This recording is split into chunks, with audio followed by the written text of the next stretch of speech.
Sean bienvenidos a esta nueva clase con el tema fuerza eléctrica.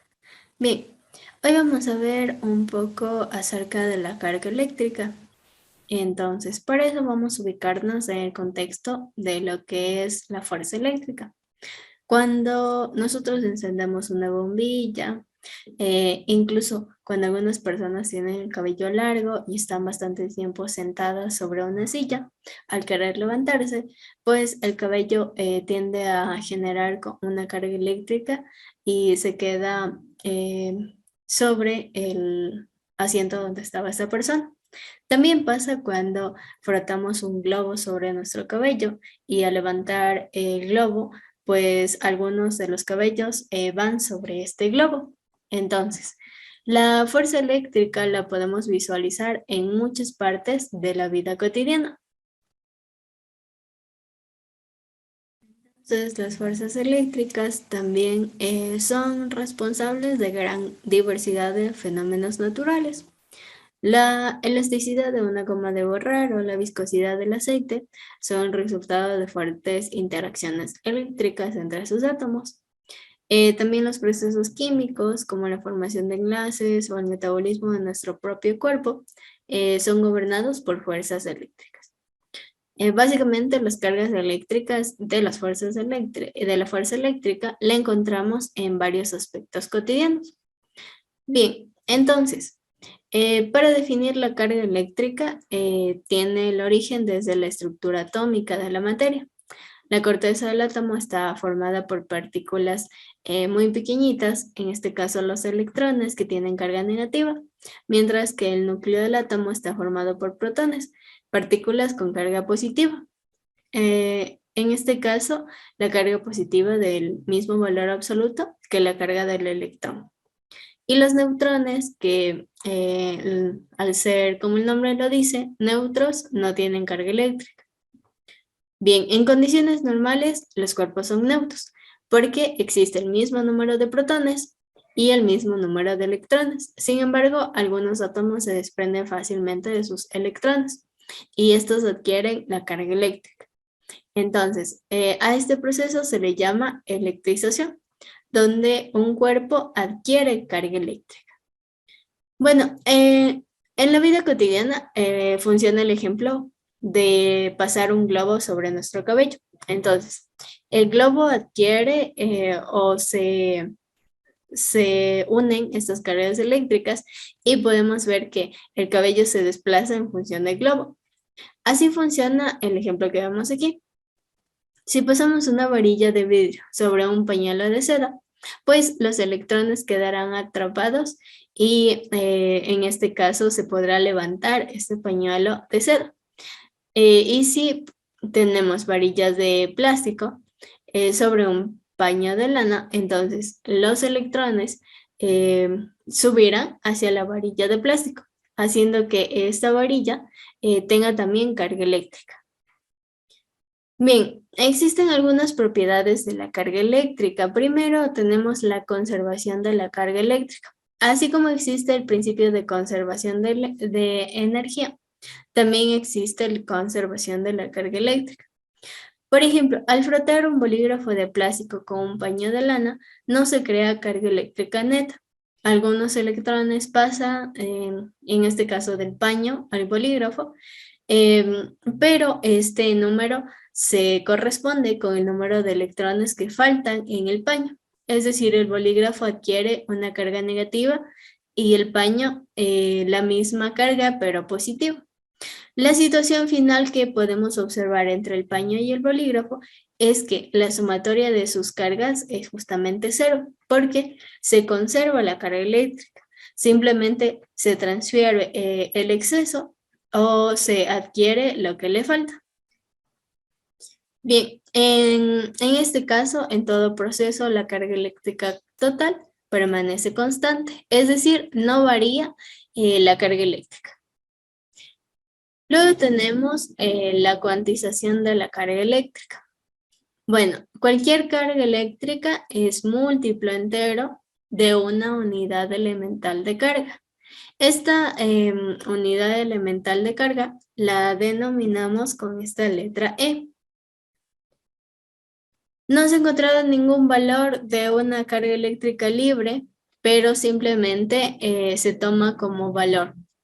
En el sistema internacional, esta carga eléctrica utilizamos el valor del Coulomb, o Coulomb, que se encuentra en la unidad elemental, es decir, es igual a E 1,602 por 10 a la menos 19 coulombs. Bien, luego de la carga eléctrica aparece la ley de Coulomb. La ley de Coulomb dice que la magnitud de la fuerza de atracción o repulsión que experimentan dos cargas eléctricas es directamente proporcional al producto de las cargas e inversamente proporcional al cuadrado de la distancia que los separa. Toda esa frase se traduce a la fórmula que observamos aquí, es decir, la fuerza de atracción o repulsión entre dos cargas es igual a la constante, ya vamos a ver esta constante de Coulomb, por la multiplicación de la carga 1 por la carga 2 dividido entre la distancia que la separa al cuadrado. Bien, en esta fórmula tenemos que Q sub 1 y Q sub 2 son las cargas eléctricas, F es la fuerza, D viene a ser la distancia y la K es una constante. Esta constante siempre va a tener el mismo valor. Esta constante es 9 por 10 a la novena newtons por metro al cuadrado dividido entre coulombs al cuadrado. El gráfico que podemos observar es básicamente la fuerza que nosotros queremos encontrar en función de dos cargas. Estas cargas, para que exista la ley de Coulomb, pues será una positiva y una negativa, en función de los datos que nos plantea el ejercicio. Bien, vamos a resolver un ejemplo en referencia a la ley de Coulomb para comprender un poquito más. Entonces, nos dice, una carga de 3 por 10 a la menos 6 coulombs se encuentra 2 metros de una carga de menos 8 por 10 a la menos 6 coulombs. ¿Cuál es la magnitud de la fuerza de atracción entre las cargas? Bueno, aquí tenemos la gráfica. Como esta carga es positiva y la segunda carga es negativa, existe una fuerza de atracción entre los dos, porque polos opuestos se atraen. Entonces, como existe una fuerza de atracción, en este caso, y la distancia es de 2 metros, aplicamos la ley de Coulomb. Vamos primero a sacar los datos. Entonces, tengo que la carga 1, o Q sub 1, es equivalente a 3 por 10 a la menos 6 coulombs.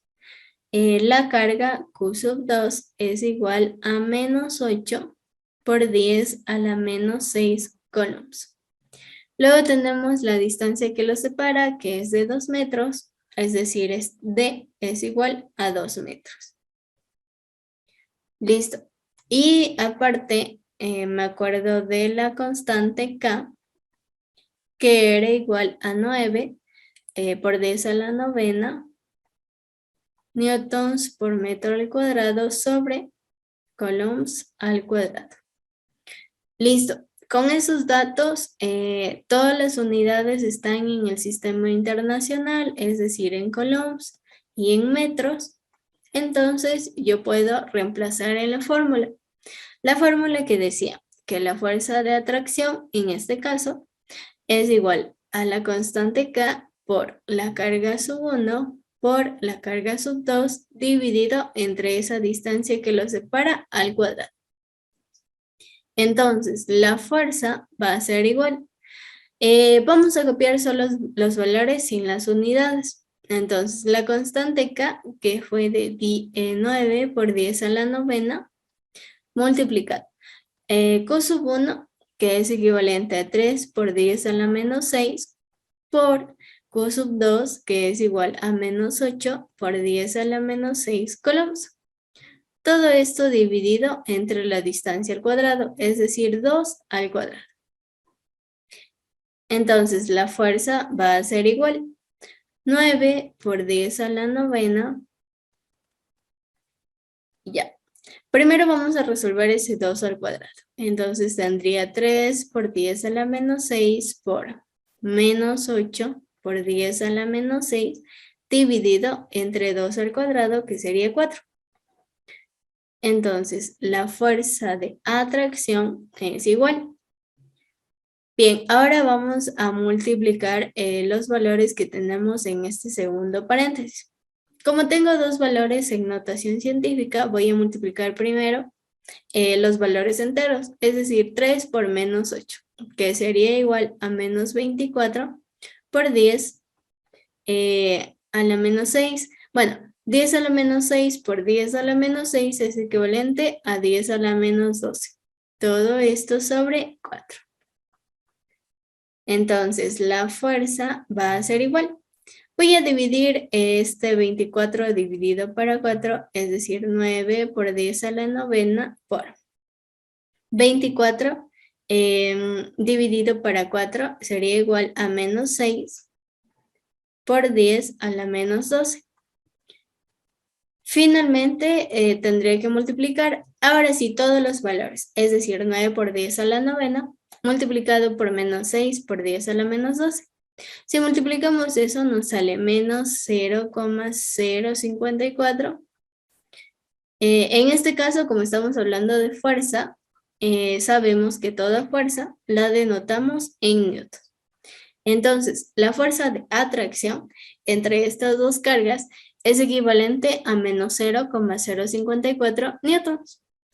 Ya si encontramos bien sea atracción o repulsión, solamente denotar que si dos cargas eléctricas tienen signos opuestos, es decir, positivo y negativo o negativo y positivo, pues se atraen.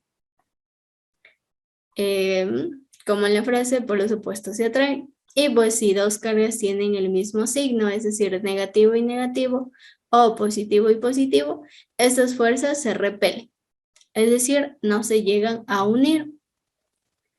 Bien, con esas características terminaríamos esta clase. Muchas gracias por su atención.